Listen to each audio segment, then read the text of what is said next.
Hello everyone, this is Preeti. Last video में हमने एक न्यूमेरिकल किया था और इस वीडियो में हम करने वाले हैं उससे रिलेटेड डेरिवेशंस।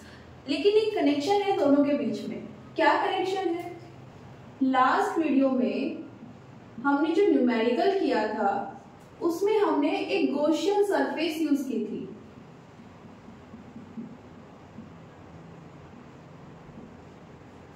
और ये गॉसियन सरफेस थी क्यूबिक। किसी भी शेप की हो सकती है, लेकिन लास्ट क्वेश्चन में जो हमने किया था वो था क्यूब। ओके, और ये किया क्यों था? क्योंकि हमें यूज करना था गॉस लॉ, और गॉस लॉ की कंडीशन ही यही है कि हमारे पास 3D क्लोज्ड सरफेस होनी चाहिए। ओके, और जो हमारे पास चार्ज है उसके सिमेट्रिक होनी चाहिए। लेकिन हमारे पास जो क्वेश्चन था उसमें एक स्क्वायर प्लेन दिया हुआ था। अब स्क्वायर प्लेन तो 3D नहीं है, वो क्या करता है, एक एरिया को बाउंड करता है, वॉल्यूम को नहीं। एरिया को बाउंड कर रहा है मींस ये एक 2D सरफेस थी, हमें कैसी चाहिए थी? 3D और बाउंड। इसलिए हमने गॉसियन सरफेस का यूज किया और एक ऐसी सरफेस बनाई जो 3D भी है, क्लोज्ड भी है। ओके, और इस तरह से अरेंज की कि हमारे पास जो चार्ज था उसके सिमेट्रिक भी रहे। ओके, सेकंड, हमारे पास जो चार्ज थे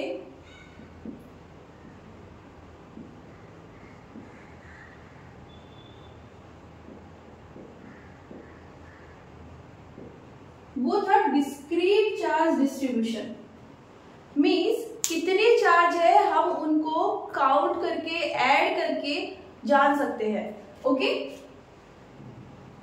तो क्यू इनक्लोज्ड निकालना हमारे लिए इजी था। आज हम क्या करने वाले हैं? आज भी हम कुछ एग्जांपल्स लेंगे। ओके, जनरलाइज करेंगे, उन्हें जनरल केस बनाएंगे, लेकिन उन एग्जांपल्स में हमें गॉस लॉ को यूज करना पड़ेगा।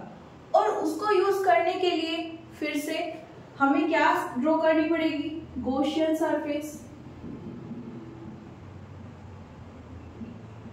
क्यों?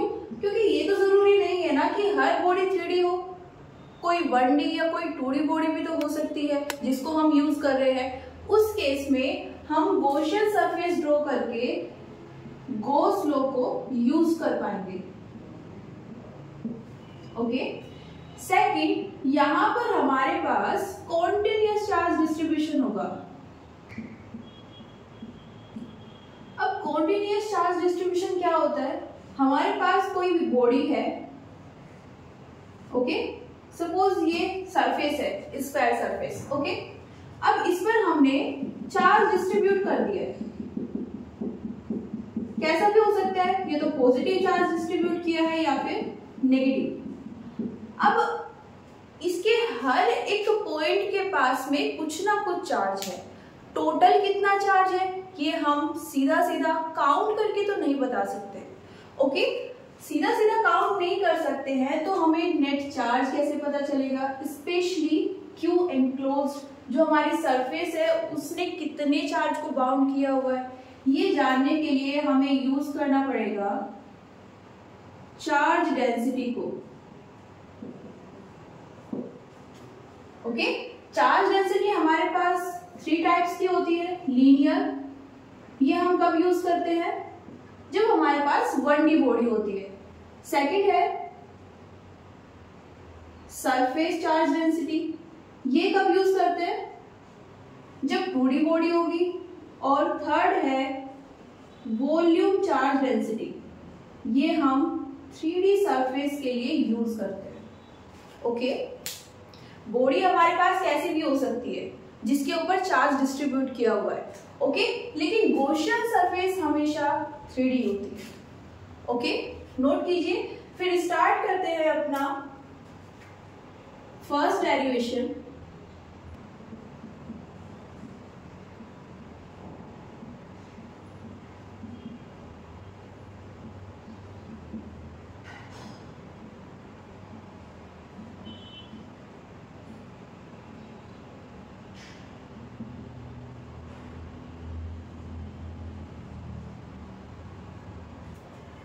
तो क्या गिवन है हमें एक वायर चाहिए। ये वायर कैसा होना चाहिए? थिन होना चाहिए। थिन का मतलब देखो, अगर हम किसी वायर की बात कर रहे हैं तो हर वायर के पास कुछ ना कुछ विड्थ जरूर होती है, जिससे वो हमें थोड़ा सिलिंड्रिकल शेप का लगता है। ओके, तो उस चीज को अवॉइड करने के लिए यहाँ पर बोला है कि वायर कैसा है? थिन है। हम मान लेते हैं कि ये पॉजिटिवली चार्ज है। ओके,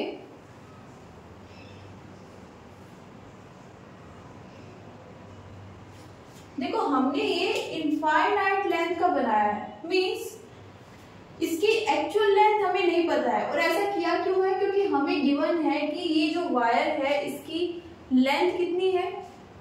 ये एक लॉन्ग वायर है। लॉन्ग वायर का मतलब infinitely long. Okay, exact length हमें नहीं पता थी, इसलिए इनफाइनाइट ले लिया है। स्ट्रेट गिवन है, थिन गिवन है, मतलब जो इसकी विड्थ है वो टेंड्स टू 0 है। ओके, यूनिफॉर्मली चार्ज है, जो इसके ऊपर चार्ज है वो यूनिफॉर्मली डिस्ट्रीब्यूटेड है।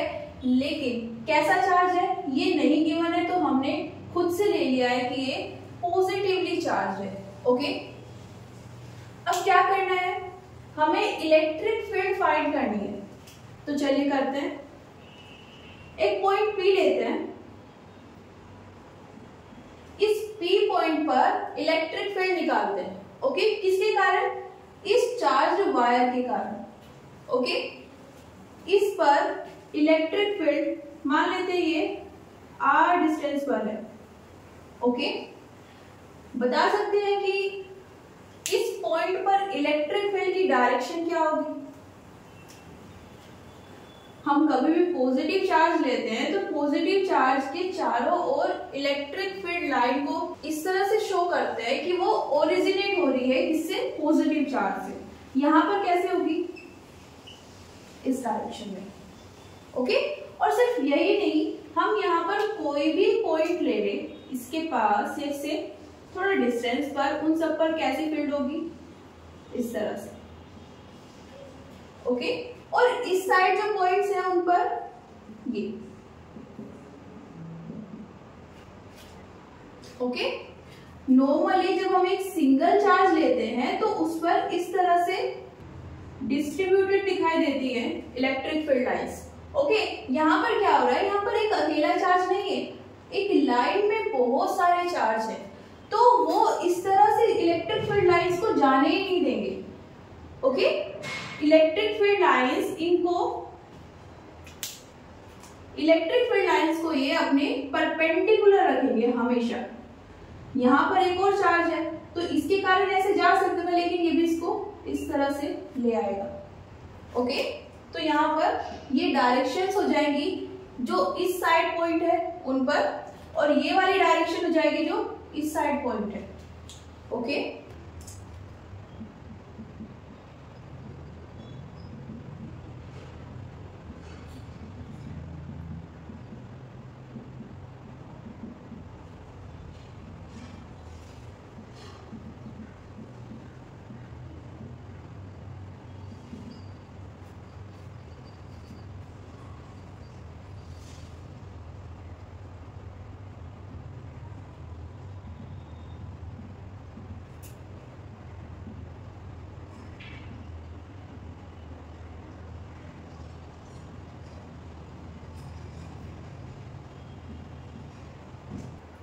अब देखिए जरा, हमने यहाँ पे लिखा है कि हमें इलेक्ट्रिक फील्ड फाइंड करने के लिए सबसे पहले क्या ड्रॉ करनी है? Gaussian surface. देखो हम कर क्या रहे हैं, हमें इलेक्ट्रिक फील्ड चाहिए।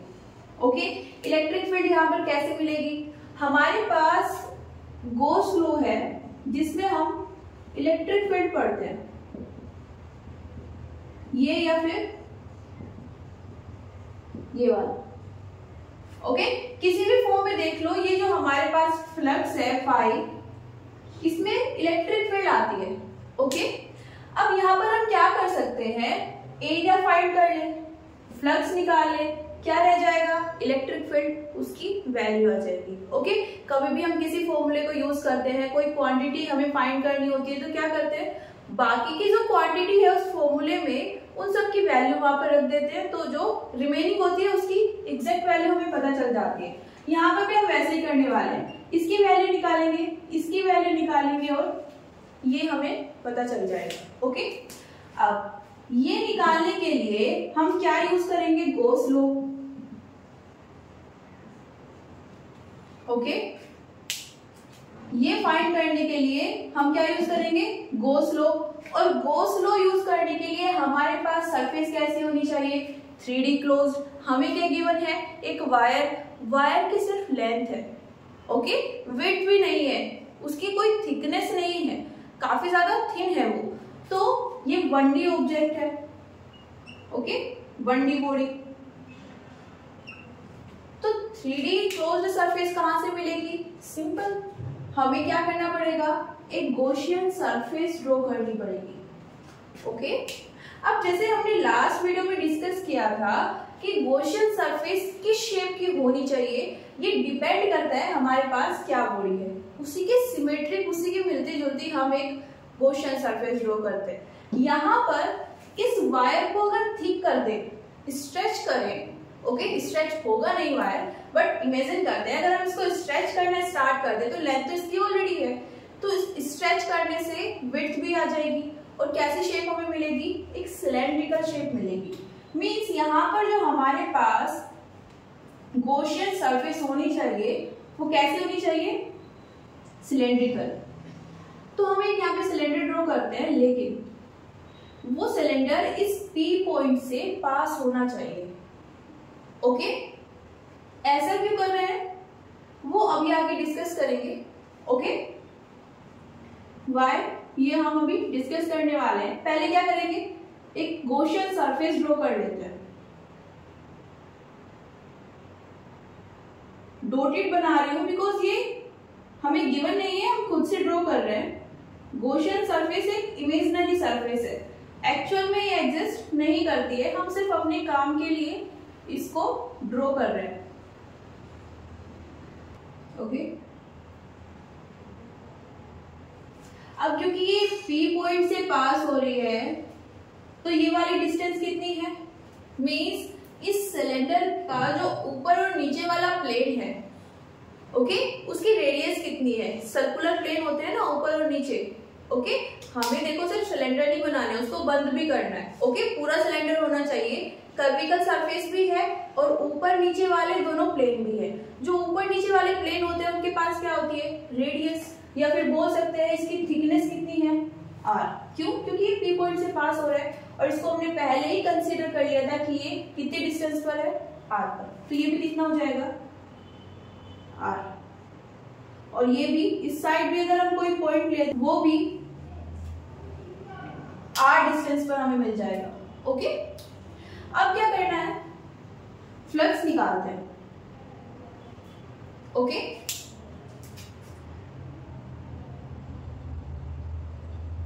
Net flux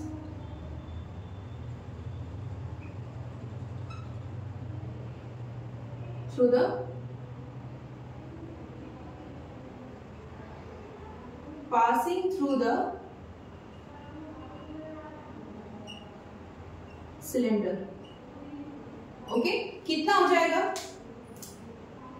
net flux. देखो हम यहाँ पे नेट फ्लक्स क्यों निकाल रहे हैं, जैसे अभी हमने डिस्कस किया था, हम फ्लक्स की में से किसी एक फॉर्म को यूज कर लेंगे और उसके लिए हमें क्या चाहिए होगा, फ्लक्स चाहिए होगा, नेट फ्लक्स। इलेक्ट्रिक फील्ड हमें फाइंड करनी है और नेट सरफेस एरिया हमें चाहिए होगा। तो देखिए यहाँ पर जैसे हमने लास्ट क्लास में किया था, हमारे पास क्यूब थी, उसकी 6 फेज थी। नेट फ्लक्स फाइंड करने के लिए हमने सब फेजेस का अलग अलग फ्लक्स निकाला था और फिर उन सबको ऐड कर दिया था। ओके, यहाँ पर भी हम वैसे ही करने वाले हैं। यहाँ पर कितनी फेजेस है, एक तो ये प्लेन है, ऊपर वाला सिलेंडर है, उसके ऊपर वाला एक प्लेन, एक ये नीचे वाला प्लेन है और एक ये कर्विकल सरफेस है। ओके, ये वाली एक कर्विकल सरफेस है। देखो हो सकता है अभी यहाँ पे आपको क्या दिख रही है, प्लेनर दिख रही है, लेकिन ये कैसी है, कर्विकल सरफेस है। तो एक तो फ्लक्स इस कर्विकल सरफेस से पास होगा, ओके, एक इस प्लेन से पास होगा और एक इस प्लेन से पास होगा। ओके, तो क्या करते हैं, सम कर लेते हैं। ये फ्लक्स कर्विकल सरफेस से पास होने वाला है और ये अपर प्लेन से, ओके, और ये वाला फ्लक्स लोअर प्लेन, ओके। इनकी वैल्यू हम निकालेंगे 1 बाय 1 करके। इक्वेशन 1 ले लेते हैं इसको। अब ये देखते हैं, ओके, ये किसके इक्वल होता है, इनमें से किसी एक फॉर्म को यूज करेंगे। कौन सी फॉर्म को यूज करना है, अब ये पॉइंट मैटर करता है। ये कैसे डिसाइड करेंगे, देखो इसको पहले अच्छे से इमेजिन करते हैं, ओके। उसके लिए देखो, ये हमारे पास एक सिलेंडर है, ओके। ये जो हमने ड्रॉ किया है वैसा ही एक सिलेंडर हमारे पास है और इसमें एक ये कर्विकल सरफेस है, ये वाली, जिस पर हमने क्या लिया है, ये पी पॉइंट लिया है, ओके। एक ये अपर प्लेन है और एक ये लोअर प्लेन है, ओके। ये अपर प्लेन ये वाला और ये लोअर प्लेन ये वाला। यहां पर हमने प्लेन नहीं बनाया है बट है प्लेन, ओके। अभी क्या कर रहे हैं, कर्विकल सरफेस को ले रहे हैं और इस कर्विकल सरफेस से पास होने वाला नेट फ्लक्स हमें चाहिए। अब कैसे निकालेंगे, इन दोनों में से एक फॉर्म को यूज करना पड़ेगा। तो देखो यहां पर अगर हम इसको ले, ये जो सरफेस है इसके छोटे छोटे से सरफेस एरिया लेते हैं पहले, ओके। सपोज मैंने ये वाला एक एरिया लिया है और एक एरिया मैंने इस साइड ले लेती हूँ, ओके।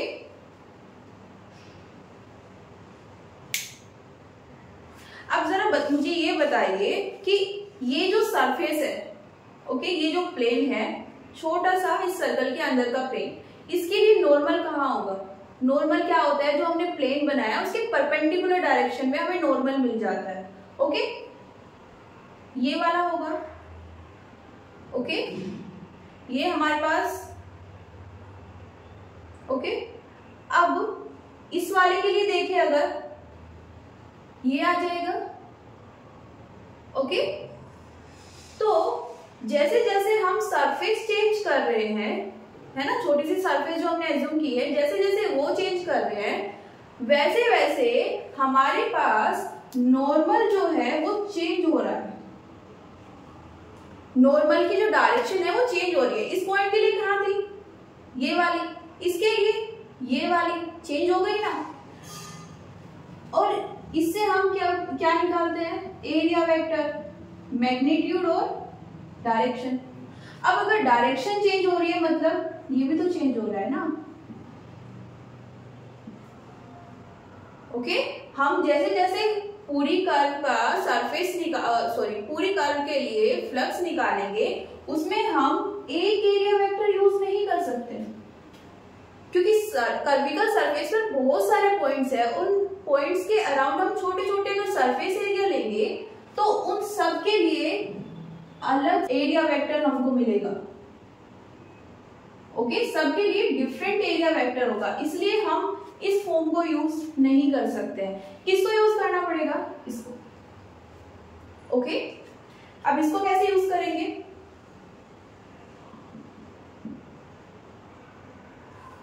देखो ये एक पी पॉइंट था, इसके अराउंड एक छोटा सा सरफेस ले लेते हैं, ओके।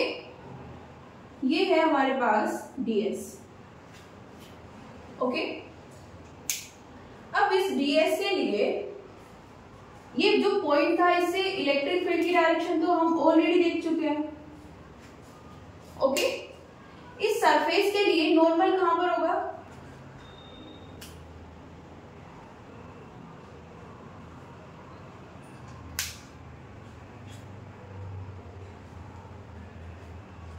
ये अगर हमारे पास यहाँ पर P पॉइंट है, ओके, इसके लिए नॉर्मल कहां पर होगा, ये वाला ना, इसके लिए ये नॉर्मल ये यहां पर है इस साइड में, तो नॉर्मल कहां होगा, इलेक्ट्रिक फील्ड के, ओके। समझ में आ रहा है, ये नॉर्मल हो जाएगा। देखो इसमें हमारे पास रोड कहां पर है, ये बीच में है, ये इस तरह से, ओके, एकदम मिडल में है।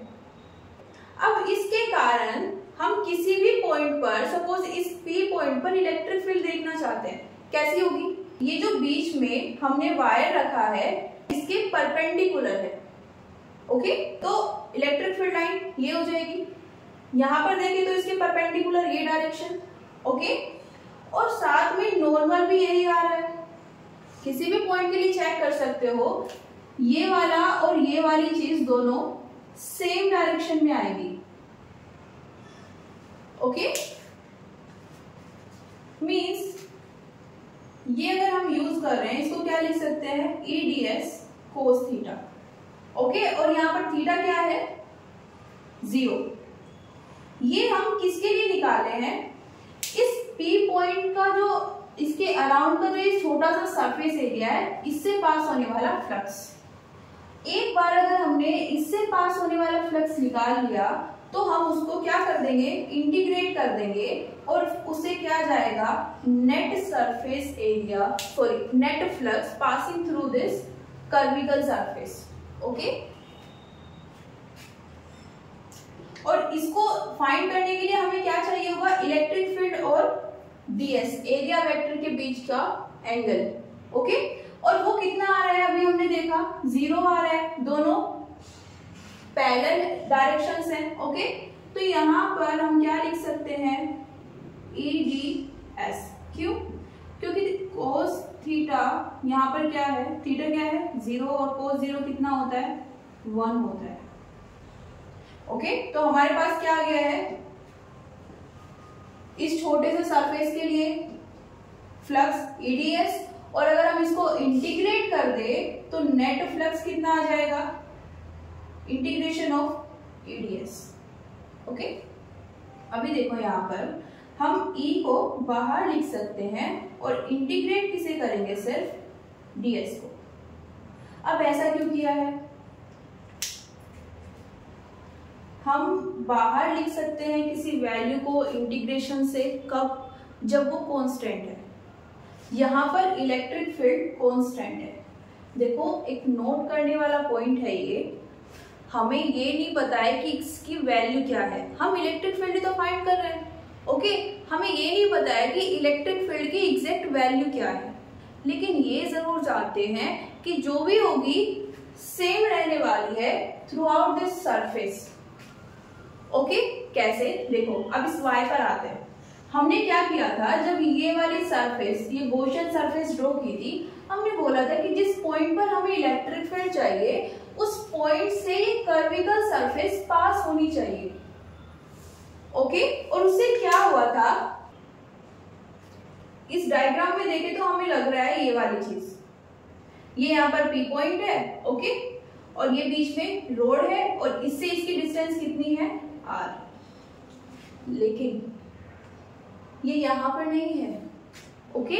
यही मैं आपको समझाना चाहती थी कि ये वाली जो रोड है ये यहाँ पर नहीं है, ये सेंटर पर रखी गई है, ओके। कर्विकल सरफेस इस वायर को या फिर रोड को सेंटर में रखकर कोएक्सियल बनाकर ड्रॉ की गई है, ओके।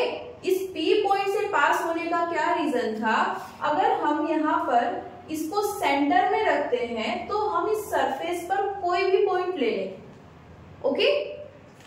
R कहां से मेजर होगा, वायर से सरफेस तक हमेशा, ओके। इस केस में वायर से सरफेस तक कितनी डिस्टेंस है, R, किसी भी पॉइंट की, यहाँ पर कोई पॉइंट ले ले, यहाँ पर, इस साइड, सब R पर है।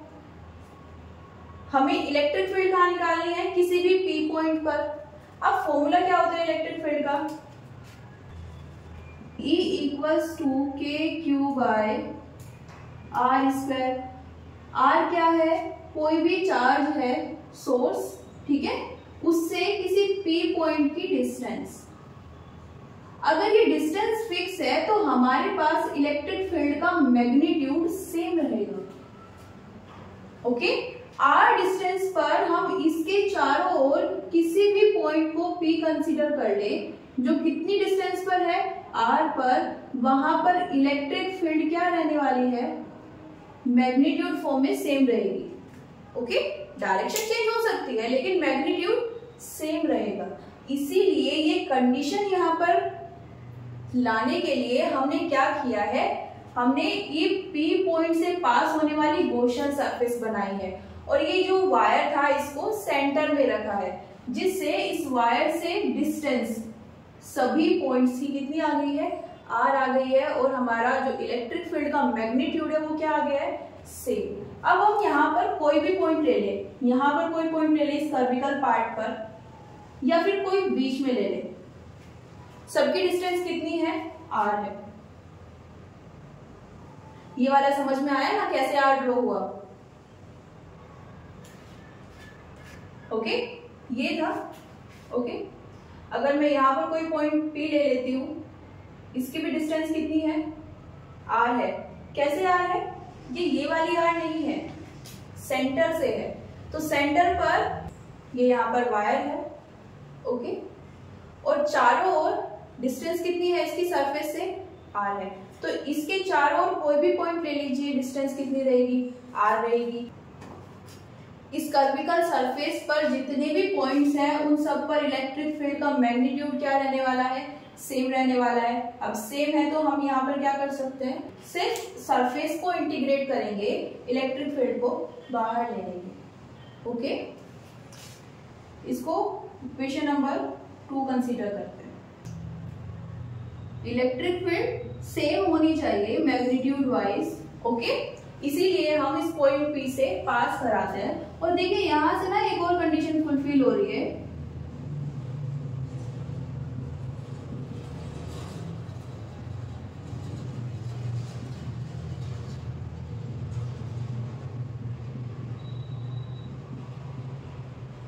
गॉस लॉ में एक और कंडीशन आती है कि 3D क्लोज्ड तो चाहिए सरफेस, कैसी होनी चाहिए, सिमेट्रिक होनी चाहिए, किसके अबाउट, चार्ज के अबाउट। हमने इसको वहां पे रखा है सेंटर पर और उसके चारों ओर ये कर्विकल सरफेस सिलेंडर ड्रॉ किया है। ओके, तो उससे क्या हो गया, हमारी ये वाली कंडीशन भी कंप्लीट हो गई है और P पॉइंट से पास कराने पर इलेक्ट्रिक फील्ड का मैग्नीट्यूड भी सेम आ रहा है। ओके,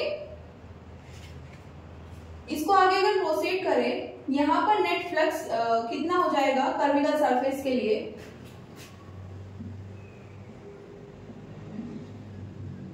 कितना है, EDS। यहां पर ये कितना है, net surface area of curved surface. Okay, cylinder की जो कर्व्ड सरफेस है उसका नेट सरफेस एरिया कितना होता है। यहां पर हम एक एजम्पशन और लेते हैं, इसको L कंसीडर कर लेते हैं।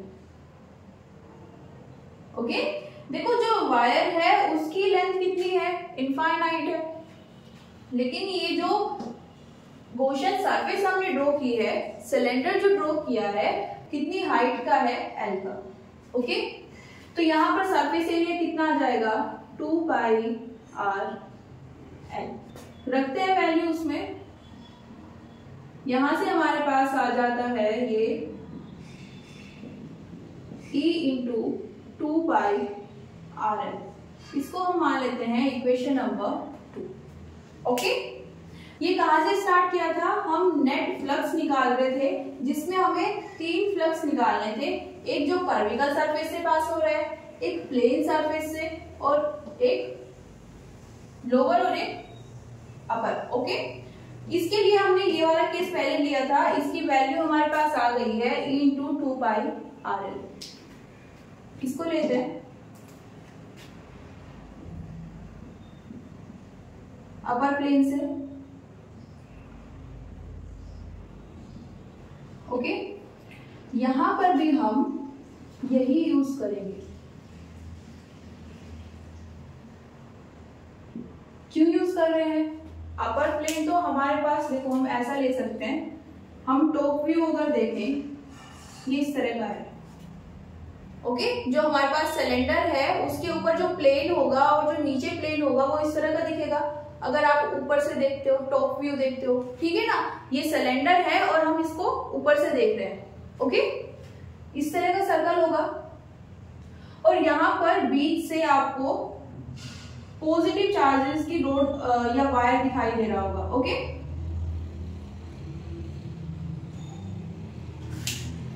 ये कर्विकल प्लेन है, ओके, प्लेनर सरफेस, और बीच से क्या आ रहा है, वायर।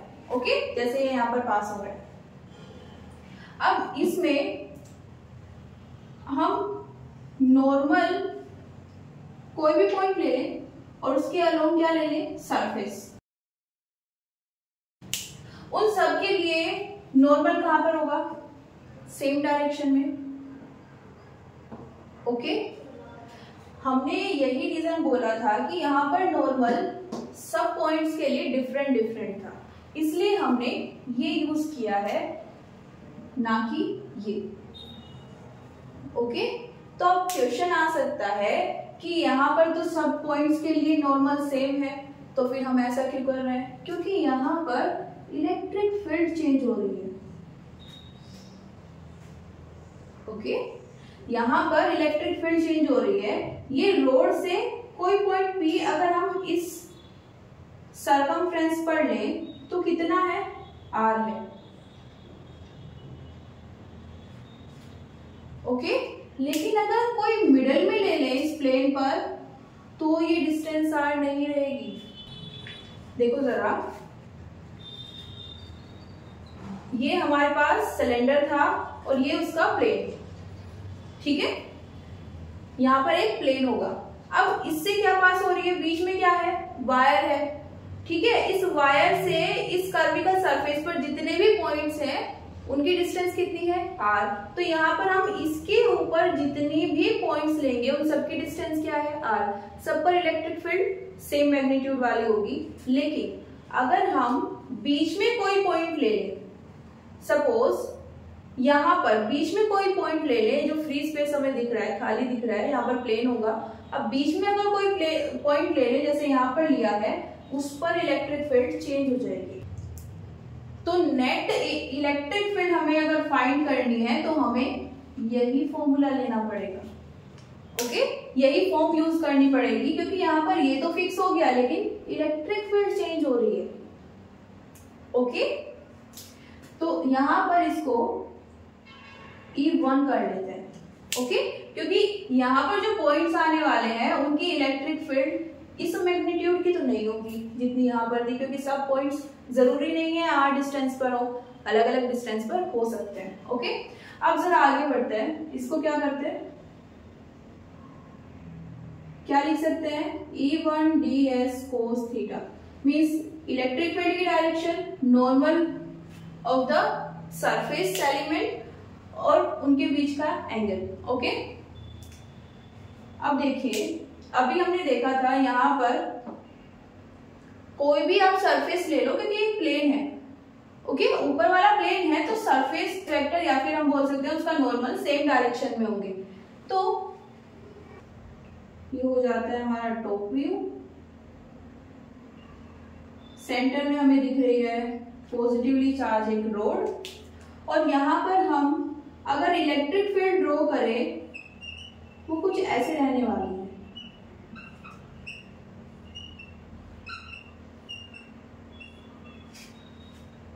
ओके, इस प्लेन के अलोंग ही रहेगी, क्योंकि रोड तो ये है। ओके, और ये सब इस तरह से रहने वाली है, इसके perpendicular.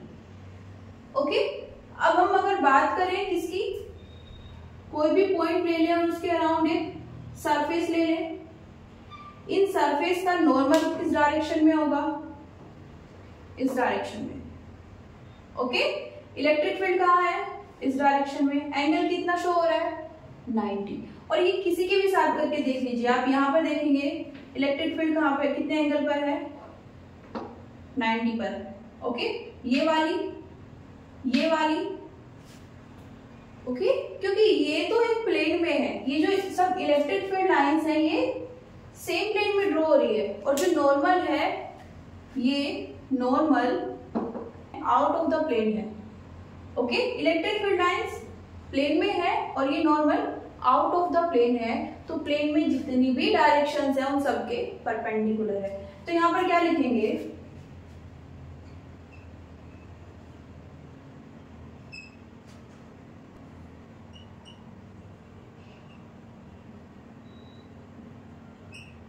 is perpendicular to the direction of electric field। Okay, means यहां पर थीटा कितना आ जाएगा 90 और कोस 90 कितना होता है 0। तो ये अपर वाला जो सरफेस है अपर प्लेन, इसमें EDS कोस 90 0।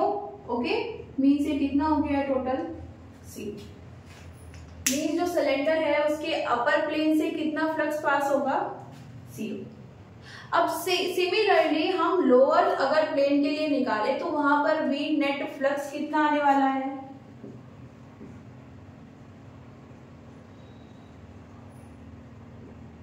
0। क्यों, देखो अगर इसको आप ये जो मेरा हाथ है इसको आप क्या मान लीजिए अपर प्लेन मान लीजिए सिलेंडर का। ओके, नीचे सिलेंडर है, यहां पर हम कोई भी सरफेस ले रहे थे। ओके, उसका नॉर्मल कहां पर जा रहा था इस तरह से। अगर मैं नीचे वाले प्लेन की बात करूं तो उसका नॉर्मल कहां जाएगा नीचे। ओके, लेकिन इलेक्ट्रिक फील्ड लाइंस कहां पर होगी इस प्लेन में, मींस इस तरह से।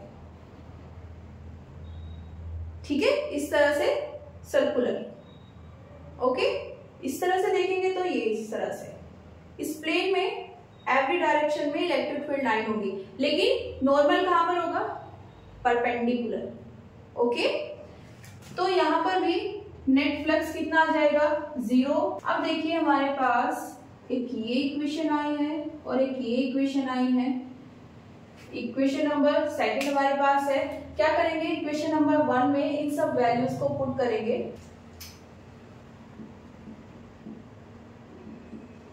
क्या जाएगा फ्रॉम 1 से नेट फ्लक्स कर्विकल के लिए कितना है A into 2 pi RL। Okay, plus करना था किसको अपर प्लेन को और लोअर प्लेन को, ये दोनों कितने हैं 0। तो नेट फ्लक्स कितना आ गया है E इंटू 2 पाई RL। ओके, ये हमारे पास आ जाती है इक्वेशन नंबर 5। ओके, अब देखिए यहाँ पर RL हमें ऑलरेडी गिवन है। ओके, हमने कंसीडर किया हुआ है और इलेक्ट्रिक फील्ड हमें फाइंड करनी है। अगर कहीं से हमारे पास नेट फ्लक्स आ जाए, ओके, ये भी नेट फ्लक्स ही है लेकिन हम किसी और फॉर्म में अगर निकाल ले, ओके, तो यहां से हम E की एग्जैक्ट वैल्यू पा सकते हैं। ओके, क्या करेंगे गॉस लॉ यूज करते हैं। ये तो अभी तक हमने यूज किया ही नहीं, जिसके लिए इतना गॉसियन सरफेस वगैरह ड्रॉ किया हुआ है ना। क्या हो जाएगा net flux equals to Q enclosed divided by epsilon. Okay,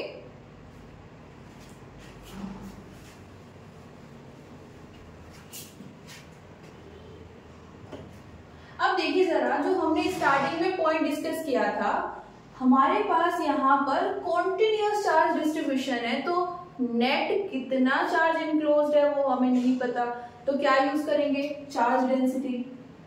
अब कौन सी चार्ज डेंसिटी यूज करनी है, देखो यहाँ पर ये जो सिलेंडर है, सिलेंड्रिकल सरफेस कैसी है 3D है और ये वायर कैसा है 1D है। हमें किसके अकॉर्डिंग डेंसिटी देखनी है, जिस पर चार्ज है। चार्ज किस पर डिस्ट्रीब्यूट है वायर पर, वायर 1D है, मतलब हम कौन सी डेंसिटी यूज करेंगे linear charge density.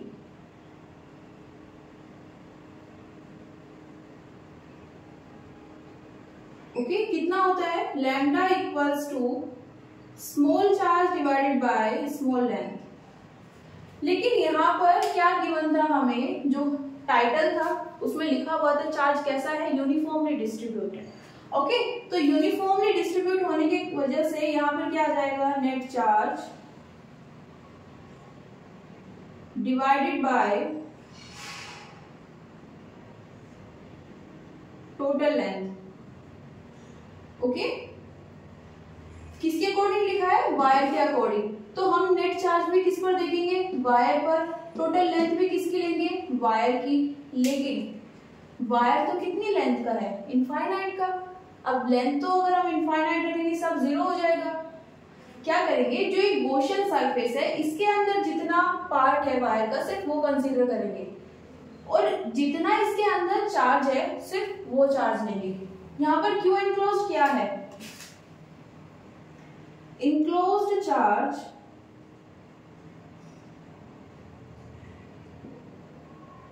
inside the Gaussian surface।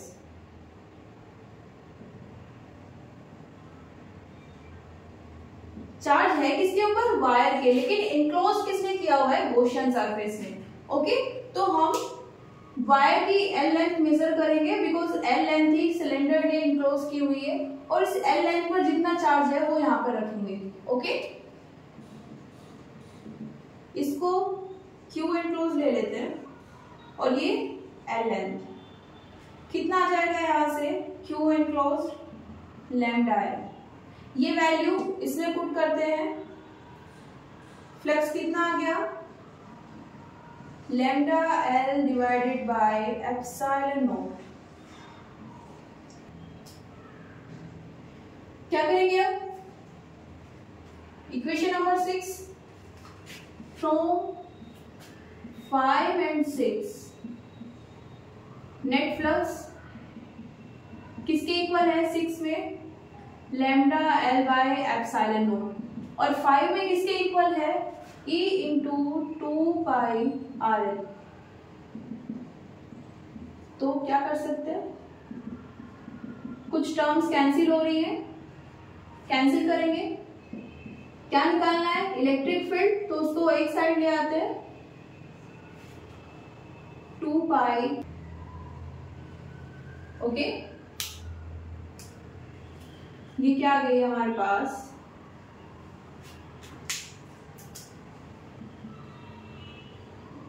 Magnitude of electric field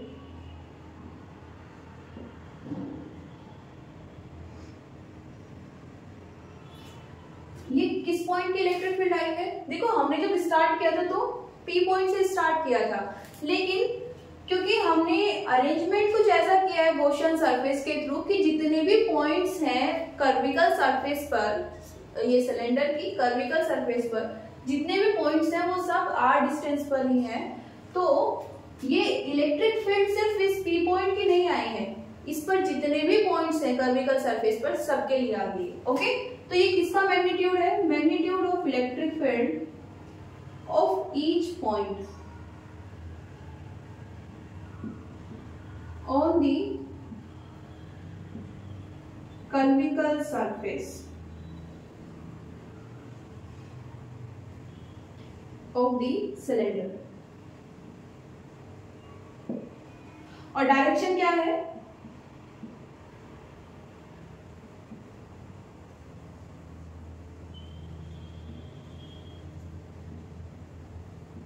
perpendicular to the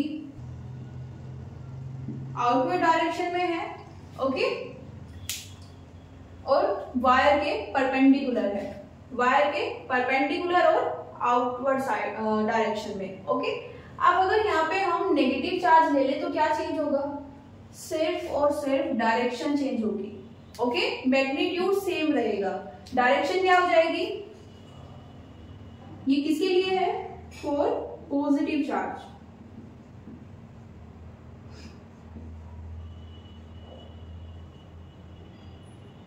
and for negative charge. Okay, ये वायर है इसके परपेंडिकुलर डायरेक्शन में और इसकी साइड कब? जब ये नेगेटिव होगा। तो नोट कर लीजिए इसको। यहां पर हमने काफी कुछ यूज किया है, जैसे गॉसियन सरफेस को कैसे ड्रॉ करना है। ओके, कितना उसका साइज होना चाहिए, चार्ज अगर डिस्क्रीट है ना।